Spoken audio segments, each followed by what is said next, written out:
एक नए सर्वेक्षण में पाया गया है कि केवल 28% इजरायली मानते हैं कि अमेरिकी राष्ट्रपति इजरायल की सुरक्षा को प्राथमिकता दे रहे हैं।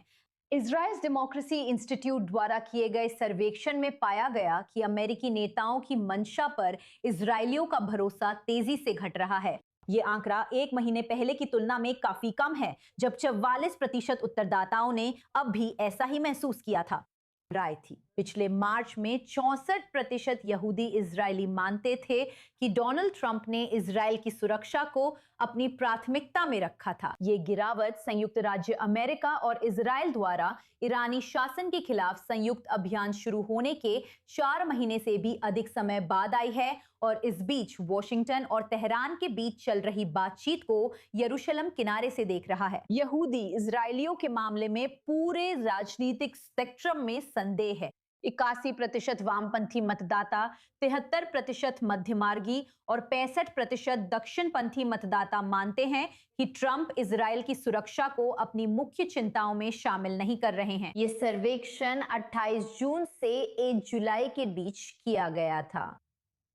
स्टूडियो में हमारे साथ पूर्व संवाददाता बालिच लाटी हैं। बालिच लाटी, डोनाल्ड ट्रंप, जिन्हें कई लोग इजरायल का सबसे बड़ा मित्र मानते हैं, और बेंजामिन नेतन्याहू फरवरी के अंत में एक साथ कदम से कदम मिलाकर चल रहे थे। अब सर्वेक्षण के अनुसार इन दोनों देशों की दोस्ती का रास्ता थोड़ा मुश्किल है।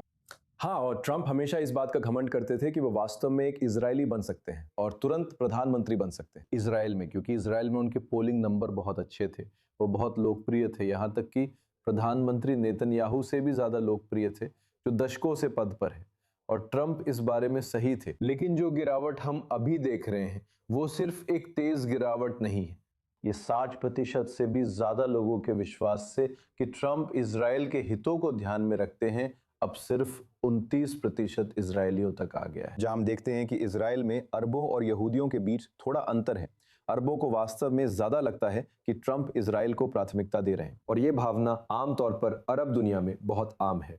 यहाँ इजरायल में भी यही भावना है, लेकिन कुल मिलाकर बहुत कम लोग इस पर विश्वास करते हैं। तो दक्षिणपंथी लोग, क्योंकि वे, आप जानते हैं, वे नेतन्याहू के करीब हैं, तो वे सोचते हैं कि उन्हें वामपंथियों की तुलना में कहीं ज्यादा लगता है कि ट्रंप इजरायल के पक्ष में है। फिर भी कुल मिलाकर ट्रंप ने ईरान के मुद्दे पर उन्हें निराश किया, इजरायल को ईरान से खुद निपटने दिया और युद्ध भी रोका। वो जानते हैं इजरायल के लिए इस ईरानी धुरी को तोड़ने का अंतिम तरीका था। इसी वजह से इजरायली निराश है। आंकड़ों से साफ है, ट्रंप इजरायल में प्रधानमंत्री नहीं बनेंगे। शो की शुरुआत में हमने बताया था कि बेंजामिन नेतन्याहू ने CNN से कहा कि बड़ी बातों पर ट्रंप और उनकी सोच एक जैसी है। ये इजरायली प्रधानमंत्री का बार बार दोहराया गया संदेश है। लेकिन पोल में जो दिलचस्प बात थी बालिच लाटी, वो ये है कि केवल 38% इजरायली मानते हैं कि देश की रणनीतिक स्थिति यानी इजरायल की स्थिति फरवरी से पहले की तुलना में बेहतर है, और ये निश्चित रूप से चिंता की बात है। ये चिंता की बात है, और इजरायल में लोग आमतौर पर इसे ऐसे ही देखते हैं, क्योंकि युद्ध में इजरायल को सैन्य बढ़त थी। इसने ईरान के सैन्य ढांचे को नष्ट कर दिया। इसने वास्तव में, आप जानते हैं, बैलिस्टिक मिसाइलों से जुड़े कई औद्योगिक ठिकानों पर हमला किया, लेकिन इसने सब कुछ खत्म नहीं किया। इजरायल में और आमतौर पर दिखाई देता है कि इजरायलियों को लगता है अब ईरान से खतरा है, ये जब चाहे इसे बंद कर सकता है, भले ही ये केवल इजरायल और उसके लेबनान में किए जा रहे कार्यों से जुड़ा हो। उदाहरण के लिए कुछ ऐसा जो अमेरिका और ईरान के बीच युद्ध से स्पष्ट रूप से संबंधित नहीं है। और यही वजह है कि इजरायलियों को लगता है कि अब इजरायल की स्थिति फरवरी के मुकाबले कमजोर है। लेकिन वे एक और बात नजरअंदाज कर रहे हैं जो इजरायल के लिए फायदेमंद या सकारात्मक हो सकती है, क्योंकि आखिरकार अगर ईरान वाकई में 10,000 20,000 बैलिस्टिक मिसाइलें बनाने की राह पर था, तो वो वास्तव में इजरायल को नुकसान पहुंचा सकता है और शायद एक ही बार में इजरायल के कई शहरों को तबाह कर सकता है। और यही वो चीज है जिससे इजरायल ने निपटा है। इस अस्तित्वगत खतरे को भी समाप्त माना जा सकता है, और इसे अपने आप में बेशक एक सकारात्मक चीज माना जा सकता है, यहाँ की भावना और आम सोच को छोड़कर। कई लोग मानते हैं कि अमेरिका के मध्यावधि चुनावों के बाद संबंधों में बदलाव आ सकता है। हम देखते हैं कि आगे क्या होता है। मैं चाहती हूँ कि हम देश की घटनाओं पर ध्यान दें।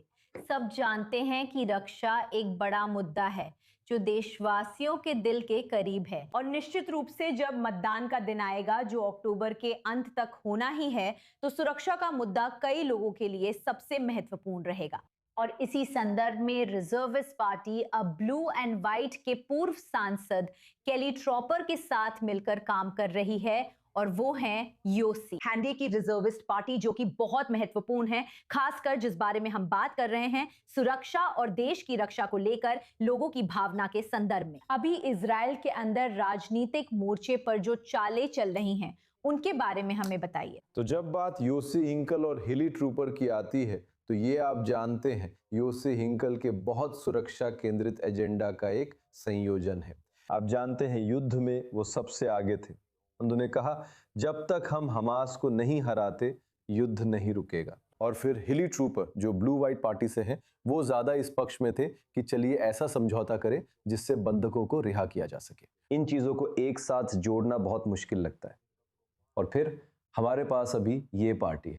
मुझे यकीन नहीं है कि वे सच में ये चुनावी दहलीज पार कर पाए हैं, माफ कीजिए, और संसद में जा सकते हैं। लेकिन कल N12 के एक सर्वेक्षण में, जो कि इजराइल के प्रमुख मीडिया में से एक है, देखा गया है कि वहां शायद आप जानते हैं एक जगह या एक सीट हो सकती है। ये एक सेंटर लेफ्ट या सेंटर राइट पार्टी के लिए कहा जा सकता है। इसमें केली ट्रोवर, योसी हिन, बेनी गैंज, एड लिचटेनस्टीन भी शामिल है। उदाहरण के लिए लिकुड के वह सदस्य जिन्होंने अभी घोषणा की है कि वे फिर से चुनाव नहीं लड़ेंगे। अगर वो वास्तव में एक पार्टी है जो अभी के लिए काल्पनिक है, तो वे वास्तव में 6 सीटें हासिल कर सकते हैं।